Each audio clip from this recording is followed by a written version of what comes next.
Okay. Hello, everyone, and welcome to the post. This is the fifth hustings of the week as part of the Manchester Students' Union officer elections. I am Prasham Sheth, and I'm the head sports editor of the Mancunian, and this is the postgraduate officer hustings. Just now, we heard for the candidates for postgraduate officer. You can watch this and the previous five hustings on the Mancunian's Facebook and the SU's Facebook and YouTube channels. Joining me today are four candidates for the postgraduate officer position: Simon Waldenberg, Julia Gerda Sok, Anurag Sharma, and Abdul Rahman Raof. Shaukat Ashiti and Adam North were not able to join us today. Don't forget you can read their full manifestos on the SU website. With nearly 15,000 students on the postgraduate courses, this role is vital in ensuring postgrads are recognized and supported by the SU and the university. The postgrad officer is the lead representative of the postgrad research and the postgrad thought, speaking up for them on issues from well-being, support, and more. To begin, each candidate will have 2 minutes to give an introductory speech about themselves and their manifestos. When the 2 minutes are up, I will raise my hand to indicate that they should finish at the end of the sentence. Going up first is Simon Walgenbach. Hi. I'm Simon. I'm 29 from Germany, and I'm currently in the final stages of doing my PhD in philosophy. Right now, I'm the PGR part-time officer for the Faculty of Humanities, and as such, I've already had the chance to work closely with our current postgrad officer and sit, for instance, on the SU Senate and the Manchester Doctoral College. I decided to run in this year's elections because I love to dedicate myself full-time to building on the great work we've been doing over the past year. If elected, my priority will be to just ensure that postgrads' very different experiences and needs are reconsidered and accounted for, two of which I'd like to point out here. The first is that the SU undeniably has an issue with a lack of involvement from postgrads, particularly PGRs, which is why we're currently getting the foundation of a designated PGR association on the way, which will not only perform social functions, but also serve as a semi-autonomous body of representation. This option has found overwhelming support by our PGR community in our own surveys, and I'd be grateful for the chance to help establish it firmly over the course of the next academic year, so we can offer our 4,000 PGR students a forum where they feel heard and represented. A second big concern of mine is the mental health crisis among postgraduates. Recent research has pointed out that postgrads are significantly more likely to suffer from mental health conditions than both undergrads and the general population. And I firmly believe that the solution cannot lie in merely offering more and better interventions, but that we need to address the toxic academic culture that causes these issues in the first place. I've already successfully passed a policy committing the SU to acknowledge PGRs as a distinct population in its mental health institutional strategies, and if elected, I promise to apply the same scrutiny and dedication to identifying PGT's mental health needs. With a vote from me, you'll be voting for someone who already knows their way around the SU and the university, and who's got the experience to represent both master's and PhD students effectively. Thank you very much. Thank you, Simon. Going up next is Julia. Hey, everyone. My name is Julia, and one second, sorry. My name is Julia Kerdasok. My pronouns are she, her. I am 22 from Estonia, and I'm doing my master's in organizational change and development. So I know a few things about implementing change, which I could use if I get elected. And I'm also currently a student representative. I did my undergraduate degree in journalism and communication in Estonia at the University of Tartu. The degree taught me valuable skills in engaging with different people and working as a team to reach our goals. I also have experience in communications, project management, journalism, and marketing. I've also volunteered in a feminist student organization in Germany. If I get elected for postgraduate officer, I will focus on students' mental health, student life, and finances to improve our student experience and ensure we get the most out of our time in the university. More specifically, I will arrange weekly support groups for students, make online one-on-one counseling available to everyone, and continue implementing and improving the current buddy scheme. I will encourage professors to use other platforms besides Zoom meetings to make learning more interactive and improve its quality. I will also explore if more practical degrees like chemistry or physics, for example, can get some face-to-face practices as it is crucial for their degree, and I'll work on improving the assessment pledge further. I will also ensure students understand where tuition fees are going and if there is room for reductions. I will make student accommodation contracts more flexible to help struggling students in this pandemic, and I will explore refund options for cancelled field trips for postgraduate degrees. On top of that, I will continue the Student Hardship Fund and create more options for financially struggling students. So to sum it all up, vote Julia for Postgraduate Officer. Thank you. Thank you, Julia. Going up next is Anurag Sharma. Thanks, Prasham. And good evening, everyone. I'm Anurag, studying MA Peace and Conflict Studies here in the University of Manchester, but practically I cannot see any peace of mind sort of thing anymore in majority of postgrad students. Well, I'm having 6+ years of experience in TV journalism and in Indian national politics, and currently I'm an elected representative of RAJCR also. So moving back to postgrads, postgraduate students have got just 1 year to get into uni life again, and what I have observed till now is not in favor of PGs. That's why I have mentioned in my manifesto that I'll fight on behalf of every PG student for the rent reduction for further semesters also, and also for the refund of cancelled educational tours. Also, just to enhance interaction between course-mates, I lobby to organize course-wise short trips for all passing out PG students. Additionally, I'll work to set up scan, ride, and pay bike clusters around whole uni and fellow campus to make mobility and commute easier for students. And for differently abled students, I'll work on to facilitate them with golf cart, club buggy services to commute within campus. Further, I'll organize joint meetups for UG PGs and alumni, which will help PG students, especially international ones, to get more familiar with the educational system here, and also to get them more idea about the job sector. And being RAJCR representative, I got to know about many incidents happened in fellow field. So for that, I'll work with other elected exec members to include more women officers in university security and to enhance it with all capabilities. And things like setting up crates, separate support desk for parent PGs with kids, and establishing integrated app for unified services, including group chat feature and tourism information feature, will also be in my priority. At last, I would like to say and request everyone that this was all about my candidacy and my manifesto. Now go through all the manifestos. Voting is your power and your voice. Choose the best ones and make this university great again. Thank you. Thank you, Anurag. Up next, we have Abdul Rahman Rauf. Hi, thank you, Prasham. Hello, everyone. My name is Abdul Rahman Rauf, and a little bit about myself. This is now my 4th year in Manchester.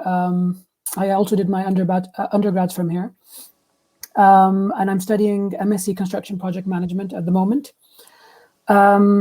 Being a postgrad student is hectic as it is, but to also be an international student at the same time just kind of adds to the whole struggle. And this is basically what motivated me to run for the postgrad officer position, because I feel like we are lacking in terms of coordination between the student body and the university, especially in the postgrad field of study. If elected, what I plan to do is address the issues that pertain to mental health. For example, I personally know several people who are struggling to find UK-based guarantors, estranged people, estranged from their parents, people who are financially struggling, people who do not have UK-based guarantors. Although recently the rise of the students at Fallowfield is deemed a great victory, and indeed it is, I think the struggle is not over. I think we need to address issues that go beyond just university campuses, for example, private halls. There are other universities in the UK that are prepared to be guarantors for their students. I don't see why that our university cannot do the same. Furthermore, I think something that also needs to be addressed is interview support and job hunting. Someone who's a postgrad who just has 1 year to do this and find a job, we're paying, as international students, we're paying 20K plus for our degrees. And it's just not worth it in the end if we can't find a job. So I hope to bring reform that will help address that. Thank you, Abdul. Now it's time for some questions submitted by the student body. Each candidate will have 30 seconds to answer, after which I will raise my hand again to indicate that it's time to wrap up. The first question is, a lot of students have expressed concern that they are not getting value for money during the pandemic. What are your thoughts on the standard of online learning and assessment offered by the university this past year? First up is Julia. Thank you.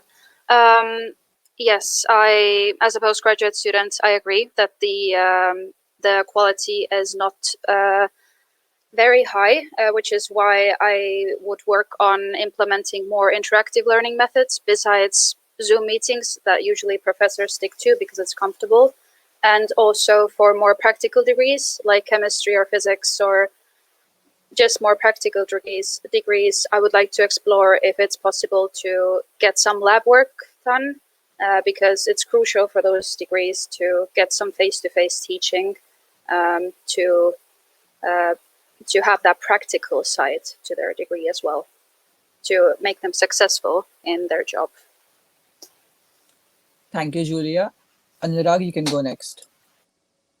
Yeah, that's a valid concern raised by the students. Being a postgrad student and international student, I'm tackling with all this stuff, and this is an actual problem we are facing right now. And so I think that before this national lockdown, university should have considered about the face-to-face learning for PGs, because they are here for just 1 year at least, and also they should have considered about the at least live seminars, face-to-face seminars. Yeah, that's it. Thank you, Anurag. Next up is Simon. Yeah, thank you. Good question. Obviously, safety has to come first. And as long as it's not safe to be on campus, that's the way it will have to be. But I think we can all agree that this is not what a lot of us paid for when they signed up for the course in the first place. So it's my view that where possible, students should be given the option to take extensions until they actually receive the education they paid for in the first place. And where that's not possible, we should be talking about fee reductions. Obviously, I cannot promise that this is going to happen, but I can promise to do everything in my power if elected. But most importantly, I hope that this will be about damage control for what has happened, and that by the time we are, like, one of us is in office, we can all go back to face-to-face teaching, which is what university is for. Thank you.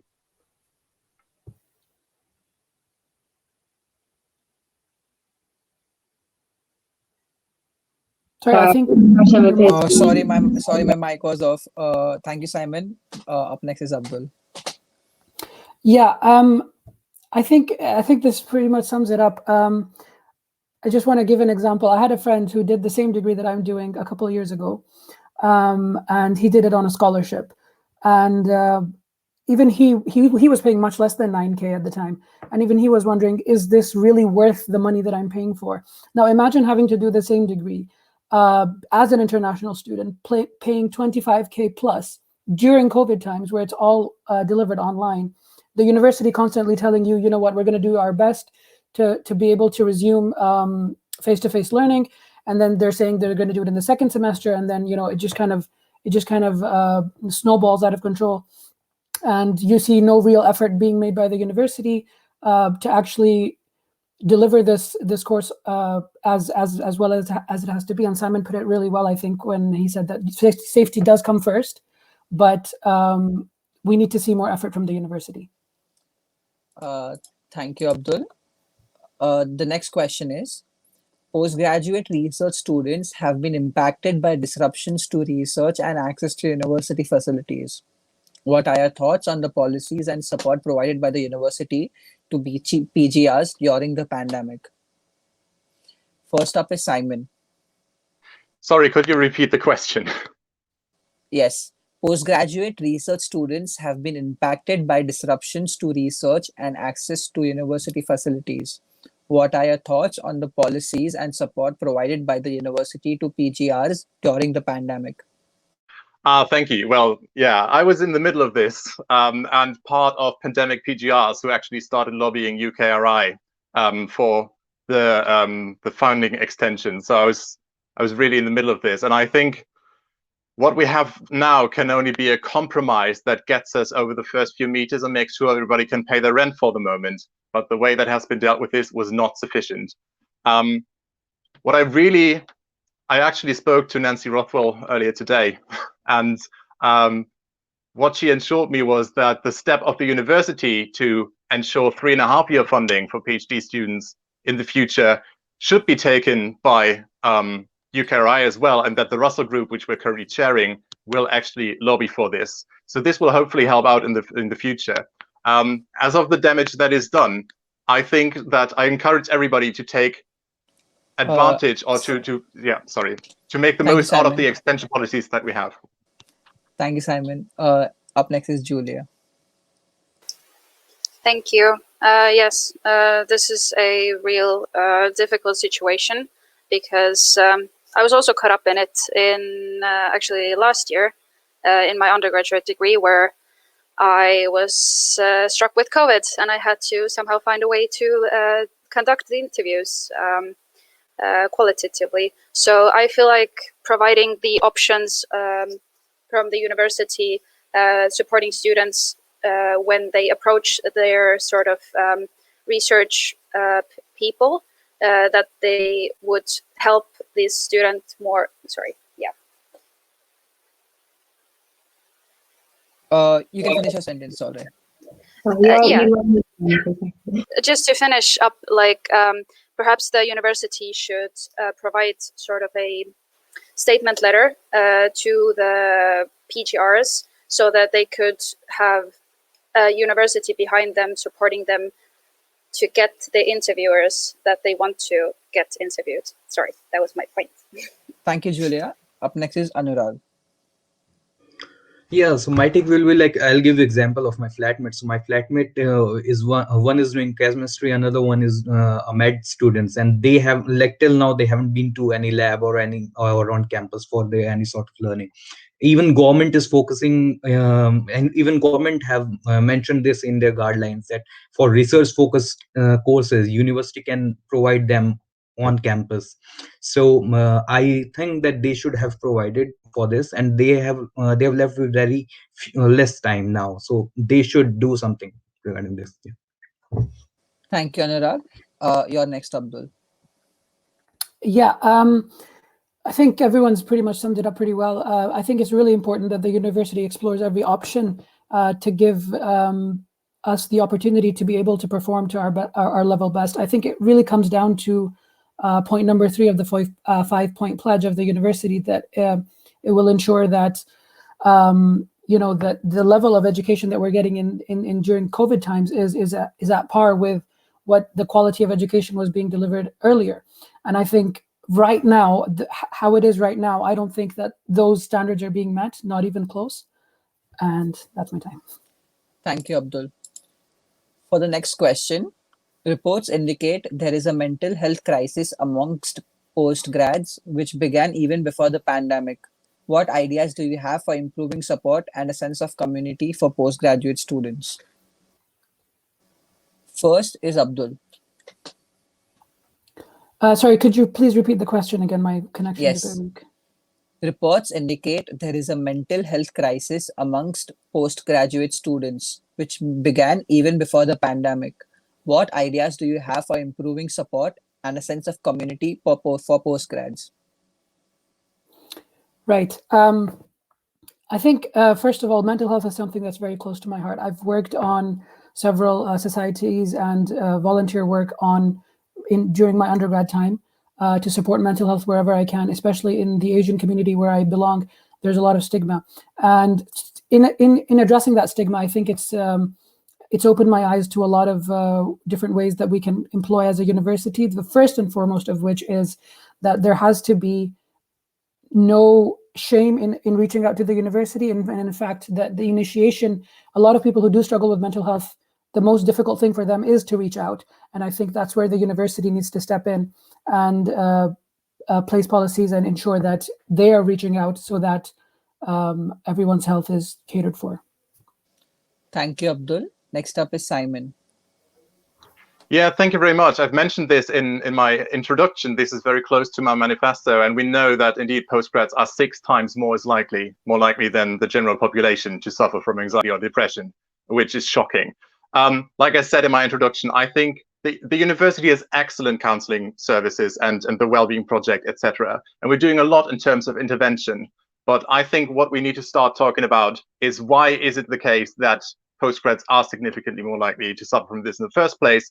And it has to start with conducting our own research into this, to monitor successes that we make, and then talk about possible causes like funding, isolation, student-supervisor relationships, which I think mental health training should be compulsory part of supervisor training, etc., etc. Thank you.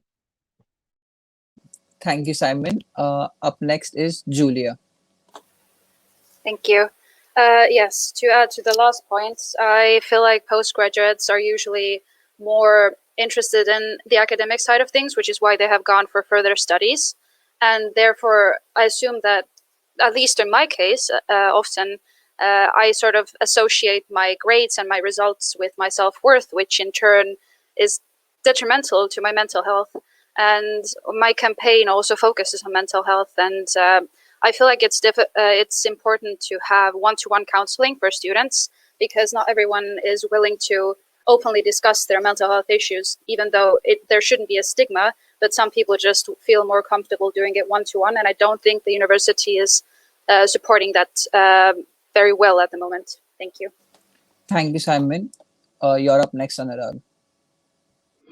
Yeah, in this case of mental wellness, like university is providing service of like online counseling, telecounseling, but I'm not personally satisfied with all those things, because the person who will feel depressed, he is not going to call someone that for the counseling thing. There is only one way to enhance the interaction. The university should come up with some opportunity for student that they should choose their certain households, like one household or two households, so within them they can do interactions or something. They can have food, they can have meal together sometimes in a week. So basically only interaction, just to enhance interaction things, can help in this case of mental wellness. Thank you, Anurag. The next question is, putting thoughts of the pandemic aside, what is an academic, financial, or professional issue unique to postgrads which you would like to address? First up is Julia. Thank you. So because of my campaign focusing mainly on pandemic issues, because I feel like they're very relevant, I think mental health is the one that's going to stick out of those, because pandemic aside, mental health is still a big issue, and the university is not providing enough support in that regard. And I would like to address postgraduates' mental health problems and how they could talk about them without the stigma, and if they could discuss it with other students or they could discuss it with a professional. Thank you. Thank you, Julia. Up next is Simon.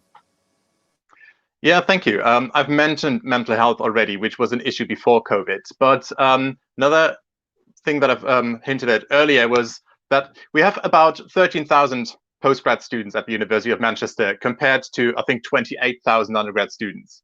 So we are naturally outnumbered. And I think what we need to make sure is that there are no assumptions that everybody's routines and experiences are the same. And for instance, when it comes to the assessment pledge, similarly, I think we need to understand that doing a postgrad is very different from the undergrad experience regarding daily routines, regarding assessment. There are huge differences between PGTs and PGRs as well. And I think this needs to be reflected in the way we are represented within the SU and within the university. I've already mentioned the PGR Association we're bringing on the way, and my top priority would be to make sure that PGTs also and PGRs receive the attention they need for their own experiences. Thank you. Thank you, Simon. Up next is Abdul.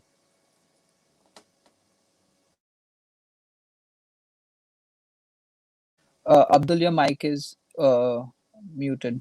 You need to unmute. Sorry about that. I'm just saying, Prasham, could you please repeat the question?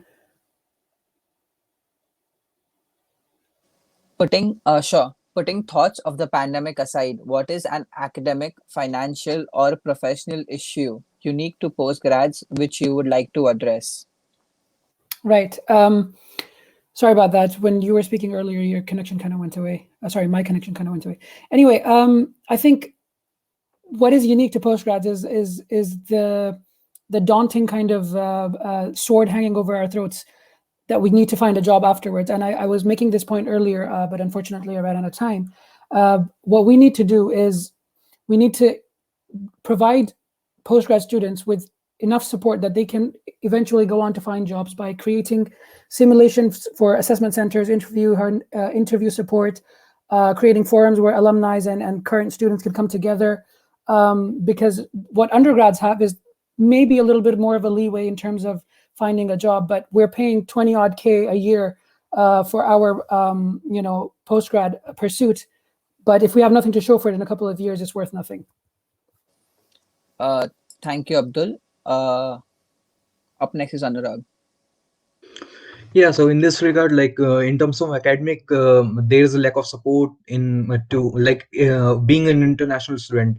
I wasn't familiar with the educational system and pattern here, so I was finding it difficult for the referencing things which you must be knowing.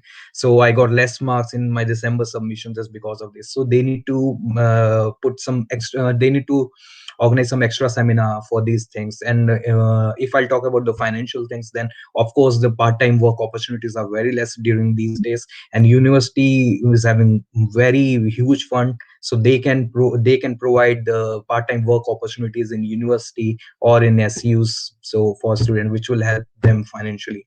Yeah, so they are the some few problems apart from funding. Thank you, Anurag. That's all for today. Thank you all for taking part today. You can find the full manifestos of the candidates at manchesterstudentsunion.com/elections. Voting opens at 10 a.m. on Monday, 8th of March. Don't miss the chance to have your say. Thank you so much, everyone, for joining today. Cheers. Thank you.